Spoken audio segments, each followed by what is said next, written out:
Good morning and welcome to another episode of Garden on a Hill. Thank you for tuning in on my last clover set video. In today's episode, I'm going to give you the full summer update of what has happened to those clover lawns. If you want to look at the spring update when I started these clover lawns, you can look at one of my previous videos. This video is about the summer update. So just to catch you up on a little history, I started a clover lawn last November 2019. Did another set March 2020 and did another set April 2020. I was trying to experiment when is the best time to grow clover, what are the best conditions, and that's what I've been experimenting on. So I apologize, this has taken so long to update. I've just been very busy at work, but today I have some time to take you around. I'll also include a link down below in the description of what clover I use and where to buy it. I bought it from Amazon. It's called Durana Clover. So for the purposes of this video, this is going to be about Durana Clover. So let's go. Today is September 2020, and this is the summer update of set 1, set that was sown November 2019. So almost a year now. At this point, as you can see, this area at the bottom of this hill on my property still seems to be doing pretty well. At this point, it's about the same height, not the same thickness though. It did thin through summer in some spots, definitely. And I'll show you around where I see the worst of the thinning, but probably there. I'll zoom in. As you can see, you can see some bare soil now, but it's still pretty full. Definitely this area most likely did not suffer as much as the other area of set 1. So I'll go to that set actually for you real quick. To give you, I'm going through my vegetable garden. So as you can see, it slopes up. And what you'll notice is where it slopes down, the clover's done probably fine for summer, but here you can see it has been decimated by the heat. Just to give you an idea of how much heat we had this year, we had about probably a month of just 90 to almost 100 degrees.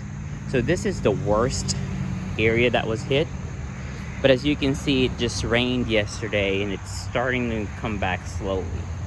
So as a pro and cons, on set 1, this area, that did happen.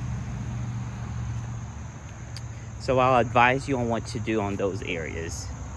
So let me move on to the next set. Again, the other set 1, November 2019 clover. I'll walk to it. As you can see, everything's still pretty green considering the amount of heat we had this summer. It was intense. So this is also set 1, so November 2019. As you can see in this area, it thinned a little on some areas, but that's because of intensive weed eating and trimming. But pretty much it's revived back to almost to where it was. Although I have some problem here with chipmunks. As you can see, they've been digging around the clover. But ultimately, the thickness is coming back after the rain. It did thin a lot in the summer. We do walk through this property quite a bit, but it still came back and it's coming back stronger. All right, so let me move on to the set 2, which was the March sown clover.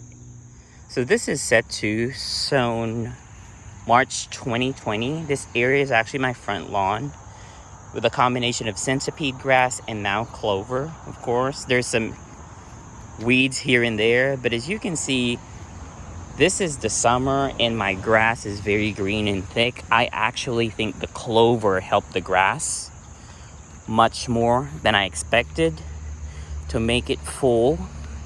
This is the clover that's seeded in between the grass. And this year, my lawn stayed green throughout the summer. And I think the only different thing I did this year was actually to interplant clover. So as you can see, I'm going through this and there is just a very thick layer of grass and clover in between. I'll zoom in. I haven't mowed this this week. We actually mowed it last week, and again, still pretty green. Once you cut through and mow, you'll have a greener grass in clover. Now that I think about it, this is actually the best way to do clover, because if you have the grass and clover together in the summer heat, the grass benefits from the clover and it just becomes thicker. I just noticed that. So this is set 2 in this area. Again, March 2020. Well, I wish I could have mowed it, but it would be better to show you how it's green when it's fully mowed. But right now it's not looking bad, right? I'll take you to another set 2. Going through that same spot that we went through the last video.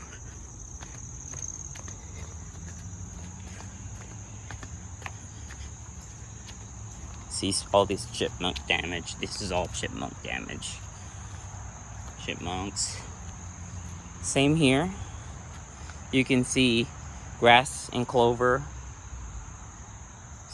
keep the area thick. Not a lot of change here.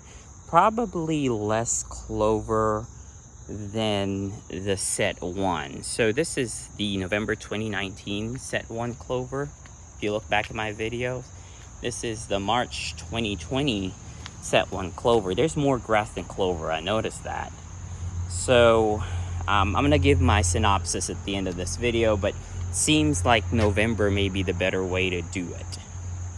But that's set 2. Again, still fine, still full. And then the last would be set 3, which I'm walking to. And this is where kind of set 3 starts. It's not doing bad. I didn't really expect too much from this area because it started very late, April 2020, which was almost summer, right? It's still spring, but it's almost in the south. It's already getting too hot, but it still looks pretty good. You know, I think I'll do another reseeding in the fall for this area and see how it goes, or just, you know, see how it goes a couple of months from now when it starts to get cold, because clover is a cold loving plant, but it did stay throughout the summer. All right, this is another set 3 area. As you can see, there are clovers in there, and so is this area. I did notice that it helped a lot of the grass. So on areas where there's going to be bald spots, I'm going to interplant it with grass. Okay, so those are the sets. So that is the entire clover set summer update. Hopefully that helped you to see what has happened through these clover sets in the summer. And I think I can give my honest opinion right now at this point. I did start November 2019 on the first set last year. It is almost November 2020. And these are my pointers. You can, you know, leave it or not, use it or not. You know, this is just me doing the experiment for almost a year now. So my advice out of all the experiments that I've done is, first, when you start with your clover, of course you can use the one that I use, Durana Clover. It's usually for deer plots or feeding ranges in the farm. That's why I chose it, because it's going to be tough. It's going to grow tall because it is a feeding range clover.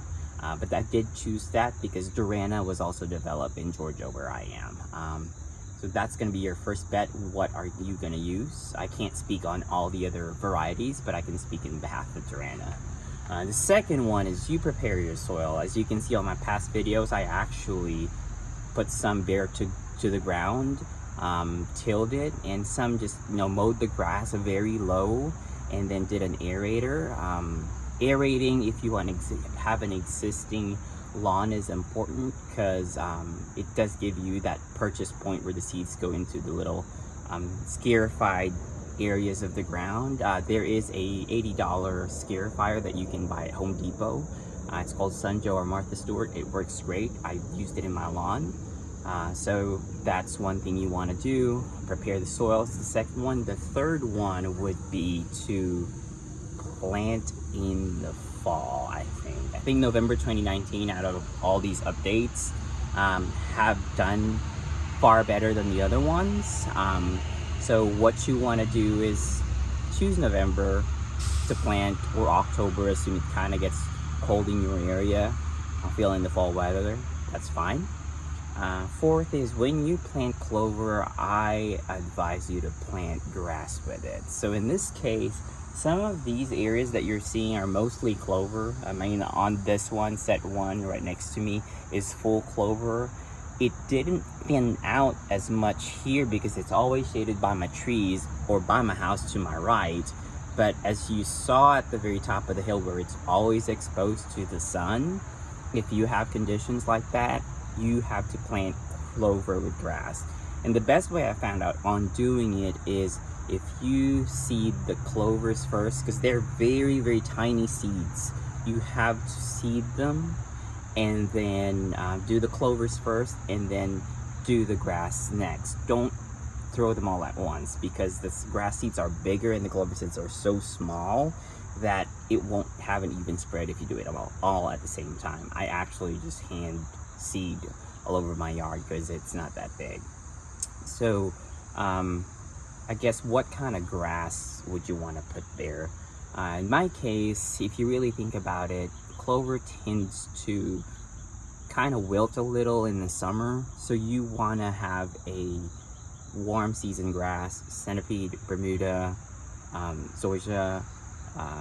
And then on that warm season grass, when you plant them, make sure that you choose the one that likes shade or sun. So in my front yard, centipede grass was fine with the clover because it always gets full sun. I can't do centipede here because it's always very shady. So I'm going to end up most likely planting it with a fescue, or I forgot the other warm season grass that likes kind of like shade. There's a deep shade mix that I'm going to buy for this. It actually worked on set 3, so I will do that. And that's pretty much what you want to do. An additional bonus, what I mentioned earlier, is you want to add phosphorus during the fall, because phosphorus and phosphate does help clover grow faster. I noticed that. Do not put nitrogen, please, because nitrogen always is already present in a clover because it produces a lot of nitrogen, which actually helps the grass.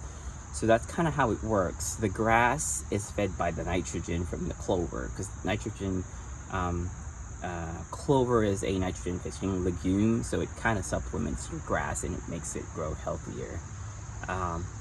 I think that's pretty much it for the summer update. This may be taking a little longer than expected, but that's what I've learned. And you know, you can start your own clover lawn as soon as fall hits. It will take some time. Please watch back at my previous videos. If you sow November 2019, or I mean November 2020, it grows very, very slow. So you want to take into account the erosion of that area, because I sowed November 2019 and I just probably got an inch of growth until March of next year. But it gives them time to build up that root system for you to have a better clover lawn the next year. Okay, so that's all my tips and tricks. Hopefully you learned from it, and thank you for watching my video.